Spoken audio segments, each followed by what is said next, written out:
he came to love, Marjorie Diehl-Armstrong. She is, in the words of another judge she has faced, sociopathic. She also is, according to the federal magistrate judge and the prevailing definitions, a serial killer. She indisputably killed 2 men, and she was convicted of conspiring in the murder of another, Brian Wells. But Diehl-Armstrong never targeted strangers, and she never tracked or stalked her victims. Despite the level of planning inherent in the pizza bomber case, her slayings were more acts of calculated fury than ritualized homicides.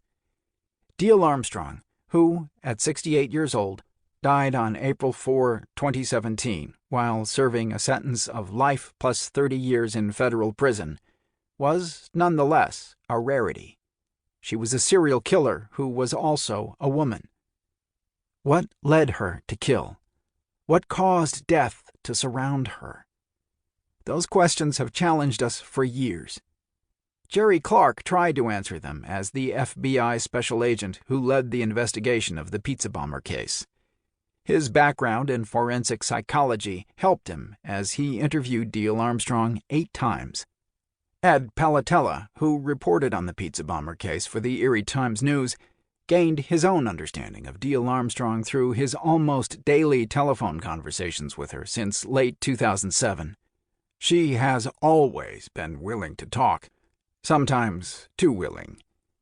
In this chronicle of Marjorie Diehl-Armstrong's life, we aim to provide a deep understanding of her and other women like her, women who have committed serial murders.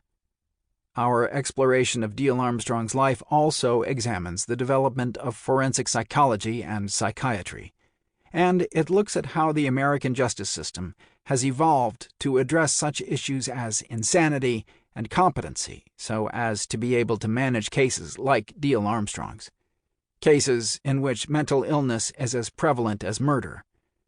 Marjorie Diehl-Armstrong's relationship with crime is unique in American criminal history. She is as fascinating as she is deadly. Jerry Clark, Ed Palattella, November 2016, Erie, Pennsylvania. 1. Cycle of Death.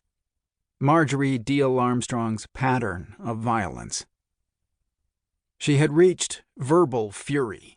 Marjorie Diehl-Armstrong had always liked to talk, and to talk a lot, especially when she could go on and on, uninterrupted, as if on a stage.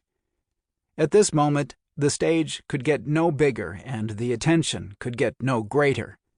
Diehl-Armstrong was speaking into the microphone at the defense table, in the middle of the most spacious courtroom at the United States District Courthouse in downtown Erie, Pennsylvania.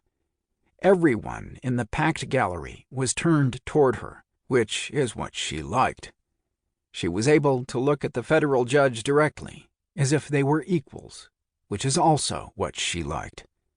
The judge, Sean J. McLaughlin, had pledged throughout the trial to give her plenty of time to speak, and he again had shown her great patience and deference on this day, February 28, 2011, the date of her sentencing in what was known as the pizza bomber case, or the collar bomb case. Diehl-Armstrong's victim was a 46-year-old pizza delivery man by the name of Brian Wells.